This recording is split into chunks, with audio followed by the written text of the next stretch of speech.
ធ្វើអីហ្នឹងហេចាំដល់ដាក់ style គេ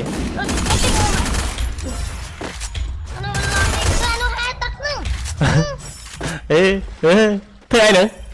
ហេអូចាប់អត់អាឡាទឹកលើគោកហ៎ចុយ Free Fire ទៅ update មកដែលមានរឿងត្រូវនិយាយហ្មងអីចាឈប់ហែទឹកហើយទៅឈប់ហែហើយតា1 2 3ដាច់ធីមយោណាក់គេធ្វើចឹងទេផ្លែកមិនទេ Free Fire បើមិនផ្លែកវាមិនមែន Free Fire ហ្មងនិយាយចាំហ្គេមនេះវាបញ្ចូលគ្រប់រសជាតិអីក៏មានដែរតាំង hack តាំងអាស្អីស្អីក៏មានអាទ្រូទៀតក៏មានអាស្អីក្លិចក៏មានយល់ហ្គេមអីដែលហ្គេមផ្សេងគេអាចធ្វើបានតែ Free Fire អាចធ្វើបាន Yeah bro សម្រាប់ចឹងហ៎តាហ្នឹងហើយ